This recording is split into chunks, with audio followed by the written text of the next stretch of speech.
আমার স্বামী মারা গিয়েছে, আমি শ্বশুর বাড়িতে শোক পালন না করে নিজের বাবা মায়ের বাড়িতে আমার স্বামীর জন্য আমি শোক পালন করতে পারবো কি?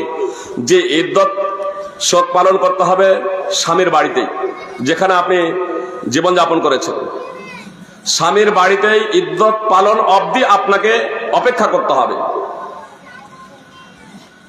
যদি গর্ভবতী হন সন্তান ভূমিষ্ঠ না হওয়া পর্যন্ত, আর যদি গর্ভবতী না হন তাহলে 4 মাস 10 দিন। যদি বিষয়টা এমন হয় যে একেবারে নিরুপায় অবস্থা, সেখানে এরকম কেউ নেই, মনে করেন স্বামী বিদেশে চাকরি করছেন, সেখানে পরিচিতি কেউ নেই, বিদেশে চাকরি করছেন সেখানে পরিচিতি কেউ নেই, এবার স্বামী ওই জায়গাতে মারা গেছে, তা আপনাকে ওই ঘরটাতে থাকতে হবে এমন না।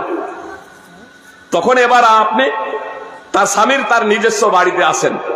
এবার যদি দেখা যায় যে সেখানেও আপনার যে দৈনন্দিন জীবনে যা প্রয়োজন, পানাহার ইত্যাদি, আপনার খাবার দাবার ইত্যাদি, বাড়িতে কোনো কিছু এরকম ব্যবস্থাপনা কোনো কিছুই এইরকম নেই, আপনাকে বাজার করতে এই ধরনের লোক নেই, নিরুপায় অবস্থায় সেখানে আপনি আপনার বাবার বাড়ি যেতে পারেন, ভাইয়ের বাড়ি যেতে পারেন, সেটা স্বতন্ত্র ব্যাপার।